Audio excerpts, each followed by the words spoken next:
Hi, it's Sweet Cat Magic coming to you from the cat house.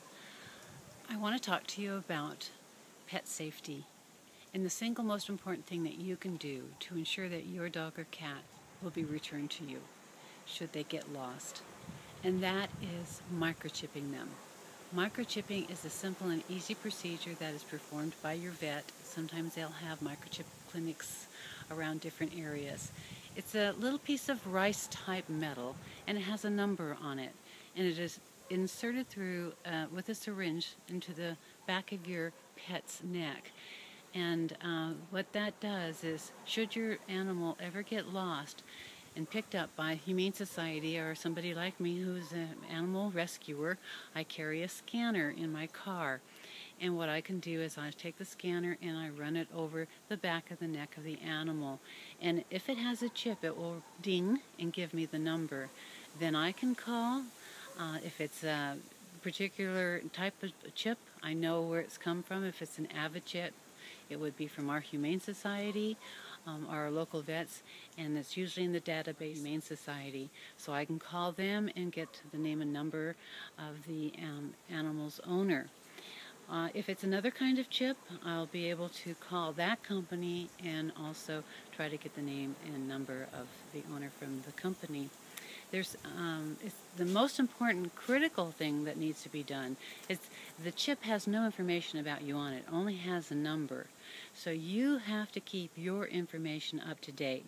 So should you move your pet to someone else, you need to notify whoever you got the chip from, whether it's an Avid or Home Again or anything like that. You need to keep your records update.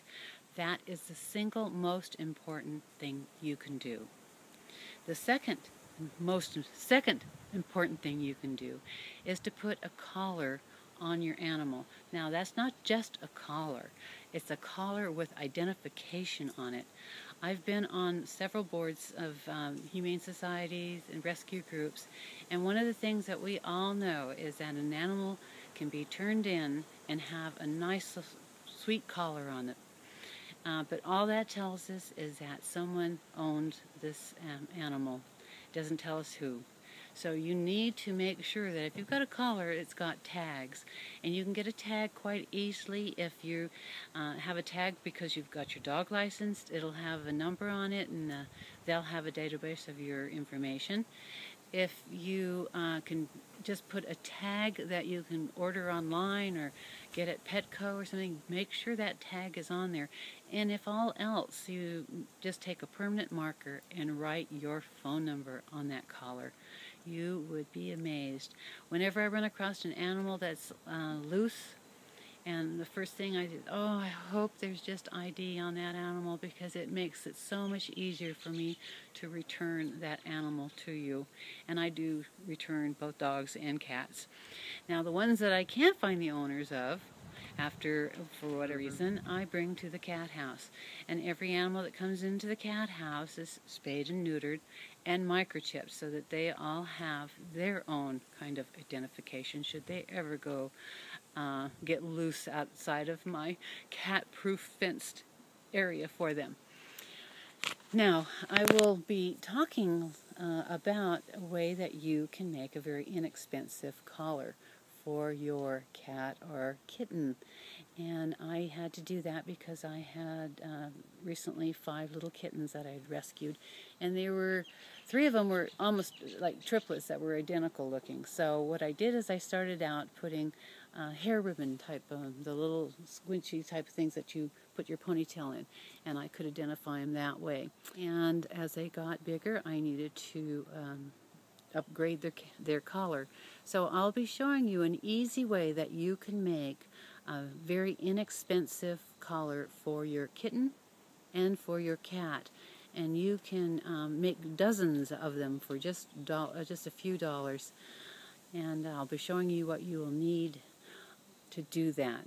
But the most important thing is, if your pet isn't microchipped, make an appointment with your vet, get a microchip in your pet. If your pet is already microchipped, you call and make sure that your information is up to date.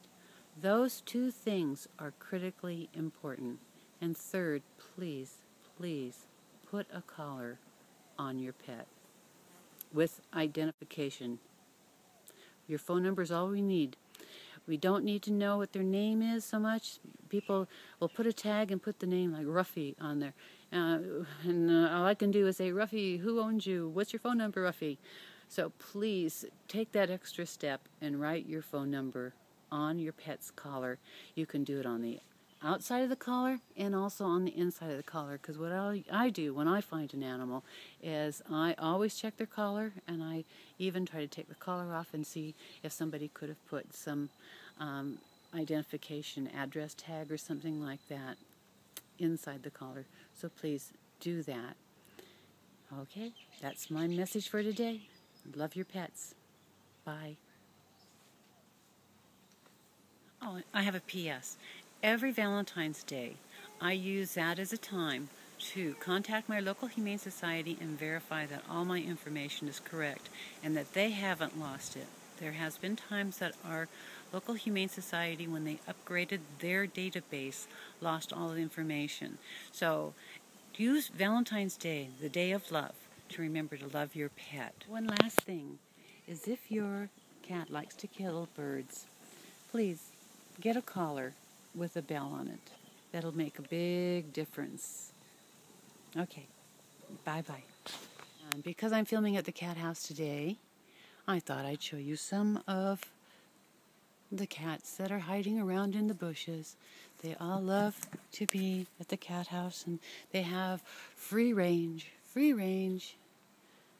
Here's some more, just all on the porch, all curled up on their bench, all hiding in different places. Oh, shy, camera shy. I'm not camera shy. I'm willing to be photographed. Okay, with the help of Scarlet and Jade, we are going to show you how to make collars. And as Jade is wearing her lovely green collar, which kind of matches her name, which is why she has Jade on there. Okay, here's Violet wearing her little blue collar. See, she's got a little blue collar on. There's Violet. Violets are blue. Okay. And then we have Audrey wearing her little collar. Okay. So, thank you, Audrey. Thank you, Violet, for showing your collars. Several little items. One is elastic. About 1/2 inch works just fine. If you have a bigger cat or dog, you can get bigger elastic. This is non-roll elastic, and that works very well. 1/2 inch. Then you buy this sticky tape, which is Velcro tape, and you can peel off this and it sticks onto the elastic. So all you need is scissors, sticky tape, elastic, and magic markers, permanent markers. And what you can do is, with these, you can make the collar different colors. That's why I made Jade's green and Ruby's red and Violet's are blue. But you can get any kind of color marker that you want to color the collar, and then you can write your phone number on the collar in permanent marker. You have to be a little careful. It's a little hard to do, but permanent marker on the collar. And if I color the collar, I still will, inside the collar, write my last name and the phone number very small, as much inside the collar too, on the inside. But on the outside, the only thing that shows is my phone number. And so those are all the tools. Now you can actually take the collar, and if you want to, instead of using the sticky tape, the Velcro sticky tape, you can just sew it together. You know, hand sew it on the machine, whatever. What you want to do is have it so that it fits comfortably around the cat's neck, but that the cat can pull it off if they get trapped in anything.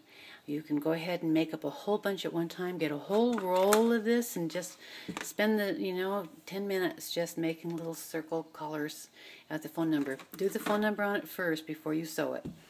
Okay, very, very simple, very inexpensive, and it gets a collar out there on your cat, which is the most important thing.